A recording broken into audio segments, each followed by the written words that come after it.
Hello and welcome to the commerce at home. आज है हमारा लेक्चर नंबर 10 जिसमें हम पढ़ने वाले हैं फॉरेन ट्रेड का चैप्टर नंबर 2। फॉरेन ट्रेड का चैप्टर नंबर 2। ठीक है, अब देखते हैं कि क्या क्या इसमें पढ़ना है, पहले देख लेते हैं क्या बात है आज की। आज का हमारा टॉपिक क्या होगा। आज का हमारा टॉपिक होगा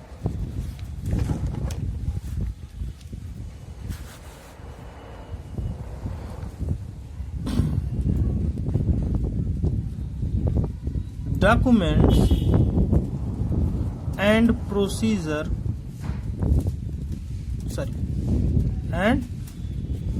procedure related to import trade. Foreign trade में दो बातें हैं, एक इंपोर्ट एक एक्सपोर्ट।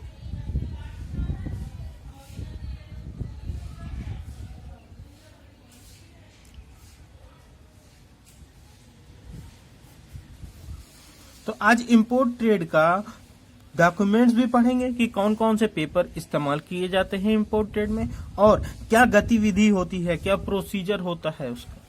ठीक है, ये चैप्टर 5 है हमारा, किसका? फॉरेन ट्रेड का।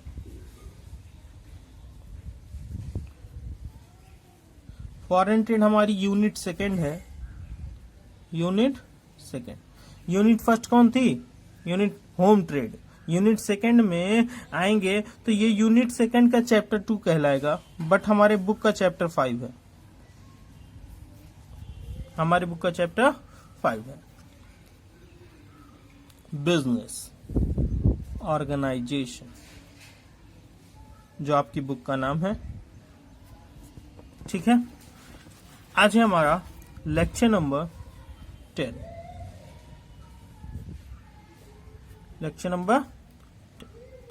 चलिए स्टार्ट करते हैं। पर स्टार्ट करने से पहले मैं आप लोगों को बता दूं, अगर आप लोगों को मेरी वीडियोस पसंद आती हैं तो आपको इसको लाइक, शेयर और सब्सक्राइब जरूर करिए। ठीक है, चलिए तो अब हम पढ़ेंगे। सबसे पहले पॉइंट है प्रोसीजर। क्या पढ़ेंगे? प्रोसीजर ऑफ इंपोर्ट ट्रेड, कि जब हमको एक सामान मंगवाना होता है किसी दूसरे देश से तो हमें क्या क्या करना पड़ता है। सबसे पहले तो हमें एक देश का चुनाव करना पड़ेगा कि हम किस देश से सामान मंगवाने वाले हैं। सबसे पहले हमें इस बात का चुनाव करना पड़ता है कि हम किस देश से सामान मंगवाने वाले हैं। अगर हमने डिसाइड किया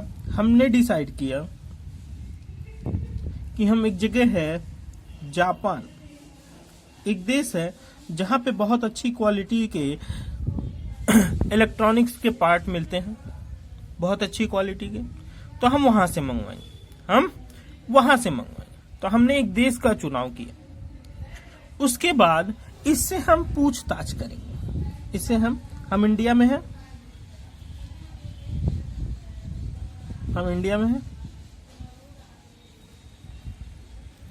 इंडिया से इसके पास जो भी व्यापारी होंगे इलेक्ट्रॉनिक्स के, जिनको हम जानते होंगे, हम उनसे पूछताछ करेंगे। पूछताछ करने के बाद वो हमें बताएंगे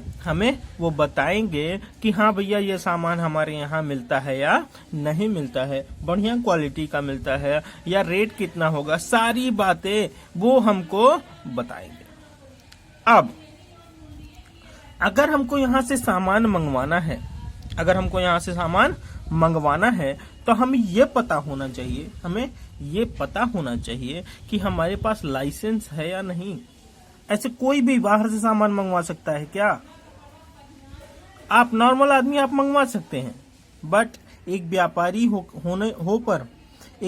होकर आप नॉर्मली सामान ऐसे नहीं मंगवा सकते। आपको लाइसेंस चाहिए। क्या चाहिए आपको?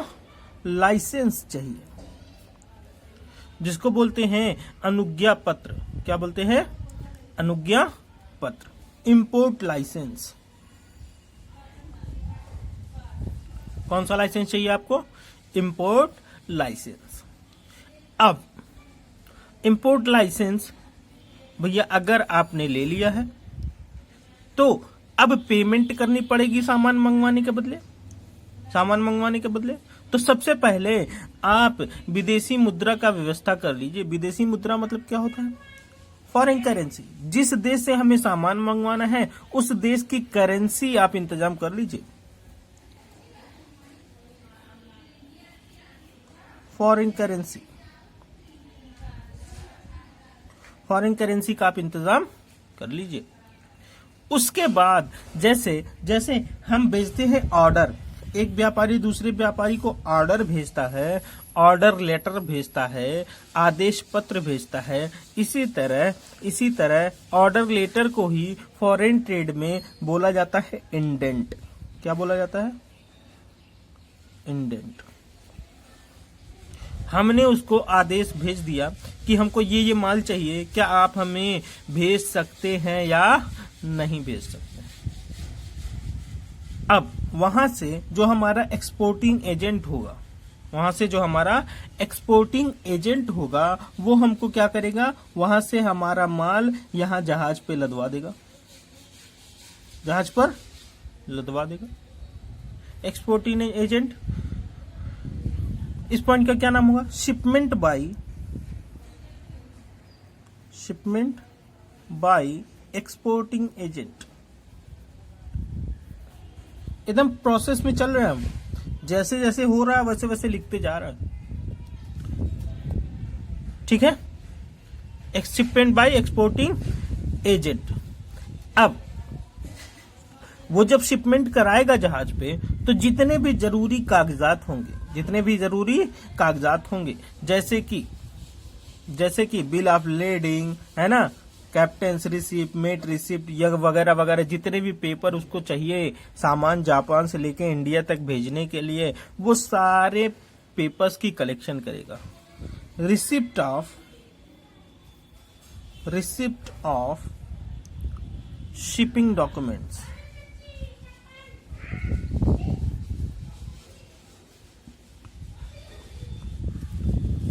Receipt of shipping documents. और ये रिसिप्ट वो क्या करेगा? इंडिया में जो हमारा एजेंट होगा, इंडिया में यहाँ मान लेते हैं मुंबई माल मंगा रहे हैं, तो मुंबई में जो हमारा एजेंट होगा उसको भेज देगा ये रिसिप्ट। ये सारी रिसिप्ट किसको भेज देगा? यहाँ पे एक एजेंट बैठा होगा हमारा, जो हमारे लिए माल रिसीव करेगा। इसको बोलते हैं क्लियरिंग एजेंट। इसको क्या बोलते हैं? Clearing agent. और इसको यहाँ पे जो आदमी हमारा है वो क्या कहेगा? वो क्या कहलाएगा? Shipping agent. जो माल लदवाएगा, शिप कराएगा, उसको शिपिंग एजेंट। जो यहाँ पे छुड़वाएगा उसको क्लियरिंग एजेंट। तो शिपिंग एजेंट ये सारे पेपर्स किसको भेज देगा? क्लियरिंग एजेंट को। ठीक है? अब जैसे ही माल इंडिया के बॉर्डर पे पहुंचेगा, यहाँ पोर्ट पे पहुंचेगा, तुरंत ये क्लियरिंग एजेंट जाएगा, कहेगा ये लीजिए सारे पेपर्स और सारा माल हमको इंडोर्स कर दीजिए। इंडोर्स कैसे? इस पेपर पे लिख दीजिए कि अब ये आपके अधिकार, मतलब ये पोर्ट के अधिकार में ना रहकर क्लियरिंग एजेंट के अधिकार में आ चुका है माल। Endorsement by shipping company, by shipping company on bill of lading, bill of lading। हमने ऐसा भी बोलते हैं शिपिंग बिल। क्या बोलते हैं? Shipping bill. जो यहाँ पे शिपिंग बिल बनी होगी वो इसको भेजी गई। अब ये इसके अधिकार में आना चाहता है माल, तो ये गया जहाजी कंपनी के पास। ठीक है? कंपनी के पास गया और कहा भैया पोर्ट वाले मालिक साहब, आप ये सारा माल मेरा है, आप इसको मेरे नाम से इंडोर्स कर दीजिए। ठीक है, तो कंपनी क्या बोलेगी, अगर एक्सपेंसेस पेड हो चुके हैं, एक्सपेंसेस ऑलरेडी पेड हैं, तो वो तुरंत इसके नाम से इंडोर्स कर देगा, इसके नाम से इंडोर्स कर देगा। अगर नहीं पेड है तो उसको एक्सपेंस पे करना पड़ेगा, टैक्सेस। बताइए इंपोर्ट कराने पे कौन सी ड्यूटी लगती है, इंपोर्ट ड्यूटी लगती है, कल बताए थे ना लास्ट चैप्टर में। तो इंपोर्ट कराने पे कौन सा टैक्स पे करेगा, इंपोर्ट ड्यूटी पे करेगा। और अगर डॉक चार्जेस लग रहे हैं वहां पे तो वो डॉक चार्जेस भी लगेंगे। डाक व्यय बोलते हैं, क्या बोलते हैं, डॉक व्यय, डॉक चार्जेस। देखते हैं, डॉक चार्जेस हम पे कर दिए, ठीक है। अब जहाजी कंपनी क्या कहेगी, ठीक है भैया माल की सुपुर्दगी ले लो, मतलब क्या है, ये रिसीव कर लो माल, डिलीवरी ले लो हमसे, डिलीवरी ले लो, ठीक है। जैसे ही वो डिलीवरी देना शुरू करेगा, क्लियरिंग एजेंट क्या कहेगा, रुको हम माल चेक तो कर लें, जो माल आपसे मंगवाए हैं कहीं खराब तो नहीं हो गया, कहीं जल फुट तो नहीं गया, कुछ ऐसा तो नहीं हो गया कि अब वो मेरे काम के लायक नहीं है, क्योंकि मैंने उसका इंश्योरेंस करा के रखा था। अगर इंश्योरेंस करा के रखा होगा और माल के साथ कुछ भी हो गया गड़बड़, तो जहाजी कंपनी उस माल की भरपाई करेगी, अगर माल कुछ भी टूटा फूटा नहीं है तो उसको डिलीवरी लेनी पड़ेगी, डिलीवरी ऑफ गुड्स, भैया उसको डिलीवरी लेनी पड़ेगी, ठीक है। अब क्लियरिंग एजेंट क्या कहेगा, भैया मेरे मालिक अभी नहीं आए हैं, वो 4 दिन बाद आएंगे माल लेने, या 4 दिन बाद हम माल मालिक को भेज पाएंगे। तो उसने कहा, जहाजी कंपनी ने, तो क्या ये बंदरगाह पे ही पड़ा रहेगा या जहाज पे पड़ा रहेगा? आप ऐसा करो, आप यहाँ पे गोडाउन है, वेयर हाउस है, क्या बोलते हैं, बॉन्डेड वेयर हाउस, क्या बोलते हैं, बॉन्डेड वेयर हाउस, प्रमाणित गोदाम। यहाँ पे एक वेयर हाउस है, प्रमाणित गोदाम है। आप जब तक चाहें, 1 महीने का टाइम होता है, जब तक चाहे 1 महीने के अंदर आके यहाँ से माल उठवा लीजिएगा, मैं यहाँ से माल यहाँ पर भिजवा दे रहा हूँ, यहाँ से माल वहाँ भिजवा दे रहा हूँ, आपको कोई दिक्कत तो नहीं होनी चाहिए, ठीक है। उसने कहा ठीक है कोई बात नहीं, आप मेरा माल वहां पर भिजवा दीजिए, आप मेरा माल वहां पर भिजवा दीजिए, मुझे कोई प्रॉब्लम नहीं है, 4 दिन बाद आऊंगा, माल लेके जाऊंगा। अब माल तो पहुंच गया बॉन्डेड वेयर हाउस। अब जिस दिन क्रेता को जाना होगा माल, मतलब मान लीजिए एक आदमी था ए, इंडिया के अंदर, जो रहता था यूपी में, कहाँ रहता था, यूपी में, उसने माल खरीदा था। अब इस तक भेजना है, यहां तक भेजना है, तो हो सकता है कि भैया वो माल रेलवे वगैरह से भेज दिया जाए। अब मुंबई उतरा था तो मुंबई से 2-3 तरह से माल आ सकता है। कैसे आ सकता है भैया, पानी से तो नहीं आ सकता, रोडवेज से आ सकता है, रेलवे से आ सकता है, एयरवेज से आ सकता है, इन 3 से आ सकता है ना। चलिए, तो इन 3 से आ सकता है, तो जिसका वो चुनाव करेगा उसके हिसाब से फिर से उसको पेपर बनाने पड़ेंगे। मान लेते हैं रेलवे से वो भेजना चाहता है कि भैया मुंबई से रेलवे से भेज देंगे, तो गोरखपुर तक पहुंच जाएगा। उसने कहा ठीक है, तो रेलवे रिसिप्ट वगैरह बनानी पड़ेगी, रेलवे बिल्टी, क्या बनवानी पड़ेगी, बिल्टी उल्टी बनवानी पड़ेगी, और वो रेल पे माल लदवा देगा। अगर रेलवे का प्रोसीजर आपको नहीं पता तो पीछे के चैप्टर्स में चले जाइए, लेक्चर नंबर 1, 2, 3, 4 ये 3-4 देख लीजिए, आपको सारा रेलवे का प्रोसीजर पता चल जाएगा, ठीक है। अब रेलवे तक लाने के लिए ये इंपोर्ट, जहां पे स्टेशन था वहां बॉन्डेड वेयर हाउस होते हैं। इसी मुंबई पोर्ट पर ऐसे किनारे किनारे वेयर हाउस बने होते हैं, गोदाम बने होते हैं, वहां पे माल रखवा दिया जाता है। अगर वहां से रेलवे भेजने हैं तो छोटी मोटी ठेला और गाड़ी वगैरह आपको इस्तेमाल करनी पड़ेगी। तो ठेला गाड़ी से जब ये माल जाता है रेलवे तक, स्टेशन तक जा रहा है, तो बीच में बहुत से चुंगी घर पड़ते हैं। चुंगी घर मतलब जहां पे छोटा मोटा चार्जेस पे किया जाता है, बैरियर्स लगे होते हैं। आप 10 रुपया 5 रुपया देंगे तो वो बैरियर हटेगा, फिर आप माल आगे लेके जाएंगे। हर जगह पेपर वर्क छोटा छोटा होता है, उसके लिए ऑक्ट्राई पे की जाती है। इसको बोलते हैं लोकल ऑक्ट्राई। क्या बोलते हैं? Local octroi. लोकल ऑक्ट्राई पे की जाती है तो उसको पे करना पड़ेगा और ये स्टेशन तक माल पहुंच जाएगा। फिर स्टेशन से माल आपके गोरखपुर जहां पे आप बैठे हैं वहां तक माल आपको भेज दिया जाएगा। ये तो था प्रोसीजर कि इस प्रोसेस पे माल बाहर के देशों से हम मंगवाते हैं।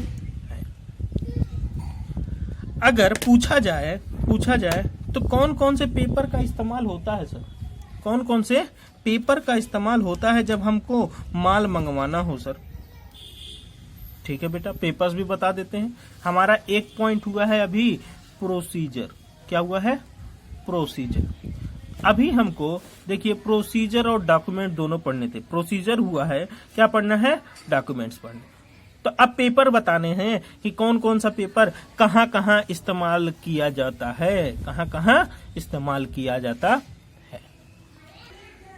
अब हम देखेंगे कि कौन कौन से डॉक्यूमेंट्स इस्तेमाल किए जाते हैं। पहला क्या था? हमें एक देश का चुनाव करना होता, तो देश के चुनाव के टाइम पे कोई भी पेपर का इस्तेमाल नहीं है। दूसरी बात कि हमें उस देश से पूछताछ करनी पड़ती है कि आपके पास कुछ ऐसी जानकारी मतलब सामान है जो हम खरीदना चाहते हैं, वो है या नहीं। तो सबसे पहले इंक्वायरी लेटर भेजना पड़ता है।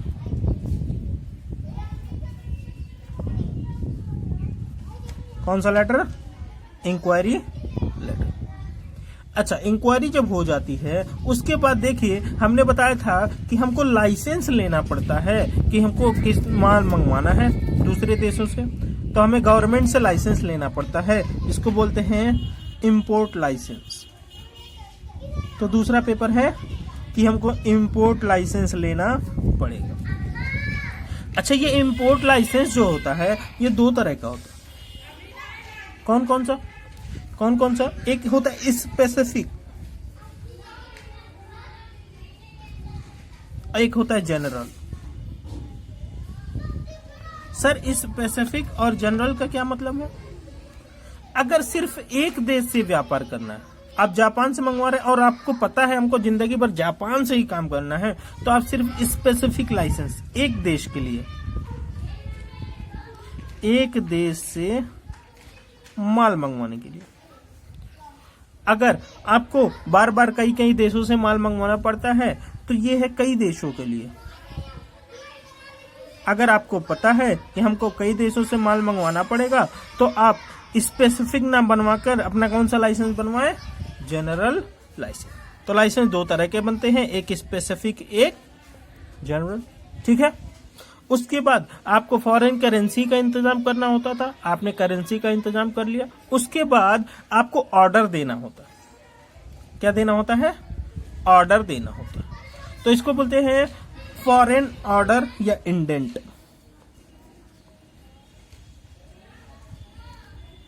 फॉरेन ऑर्डर या दूसरा इंडेंट। इसमें दो बातें हैं, अभी मैं दोनों बातें आपको क्लियर कर रहा हूं।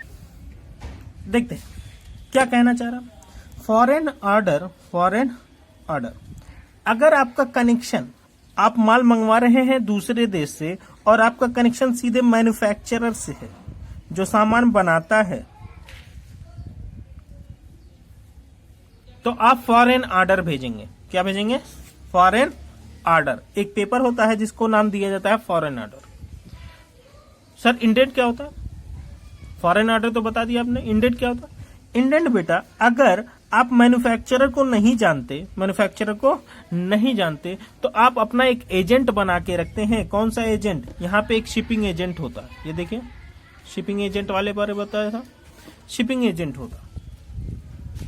तो वहां पे जो हमारा आदमी है, अगर हम अपने आदमी को ऑर्डर भेज रहे हैं दूसरे देशों में तो उसको बोलते हैं इंडेंट। ठीक है, कौन से? अपने एजेंट को भेज रहे हैं, अपने एजेंट को अगर ऑर्डर भेज रहे हैं तो उसको बोलते हैं, उस पेपर का नाम हो जाता है इंडेंट। अच्छा सर और बताइए बेटा, ये इंडेंट दो तरह के होते हैं। इंडेंट दो तरह के, कौन कौन से इंडेंट होते हैं सर? एक ओपन इंडेंट, एक क्लोज इंडेंट। ओपन इंडेंट क्या है? जिसमें देखो ऐसा इंडेंट जिसमें हमने बता दिया कि माल कौन सा चाहिए, क्वालिटी क्या होगी, दाम कितना होना चाहिए, ये बता दिया। हो सकता है दाम ना बताए हो, हमने उससे बोल दिया हमको मोबाइल चाहिए जापानीज, बढ़िया क्वालिटी की।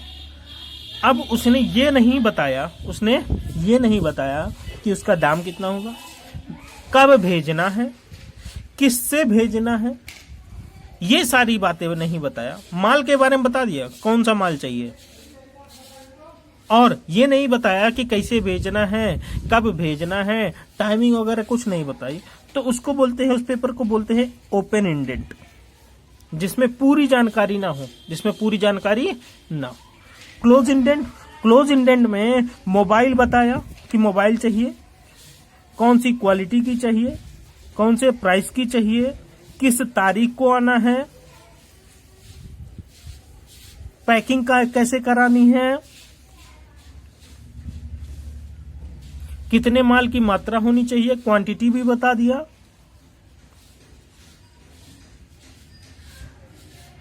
मतलब इसमें कुछ भी अपनी तरफ से एजेंट नहीं जोड़ सकता। इसमें एजेंट जैसा लिखा है एजेंट वैसे करके माल भेज देगा।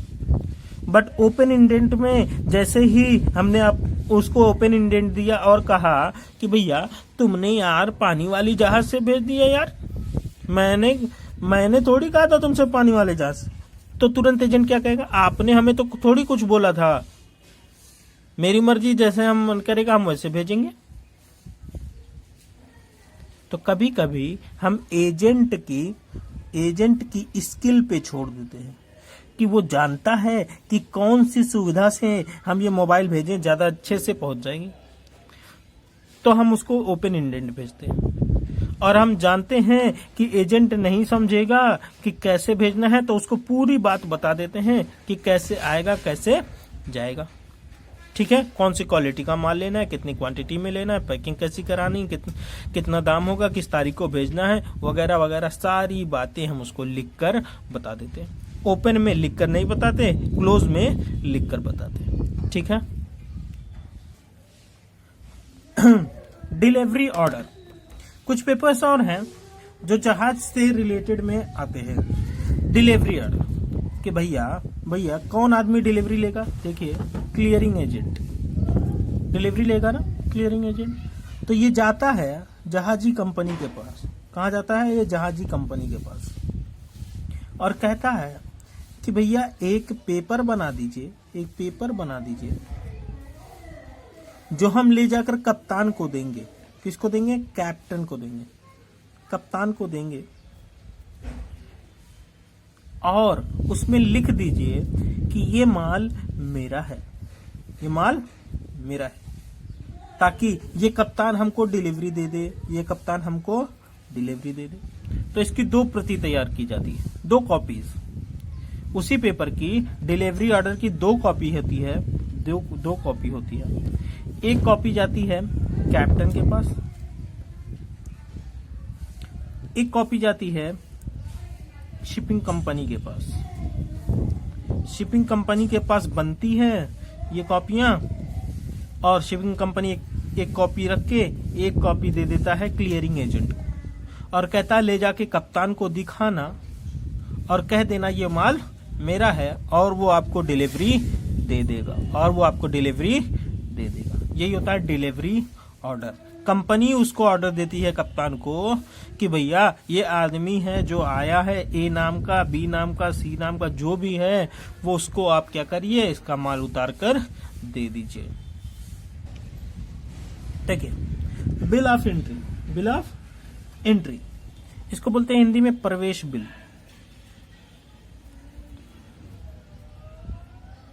ये होता है टैक्स, इंपोर्ट ड्यूटी पे करने के लिए, इंपोर्ट ड्यूटी।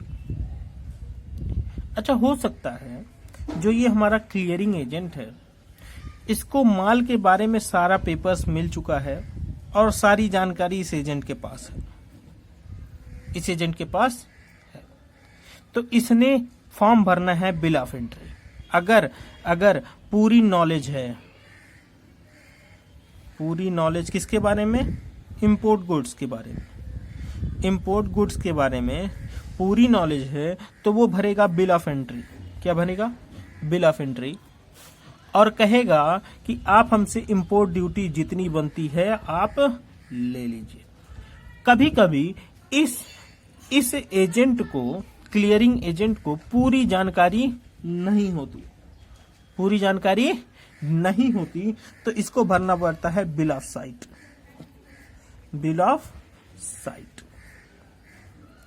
और कहता है कि मैं बिल ऑफ साइट भर दे रहा हूं, आप अप्रोक्स टैक्स ले लीजिए, लगभग टैक्स ले लीजिए, जितना आपका बनता होगा ऐसे अनुमान लगा के आप अप्रोक्स टैक्स, इंपोर्ट ड्यूटी आप हमसे ले लीजिए।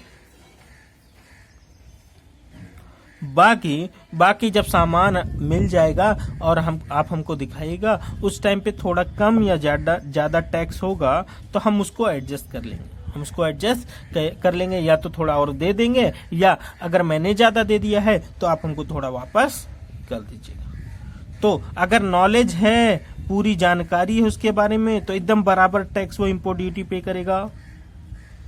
अगर उसके पास नॉलेज नहीं है तो बिल ऑफ साइट भर के और वो अप्रोक्स टैक्स पे करेगा, लगभग जितना बनता होगा उतना पे कर देगा। कोई दिक्कत?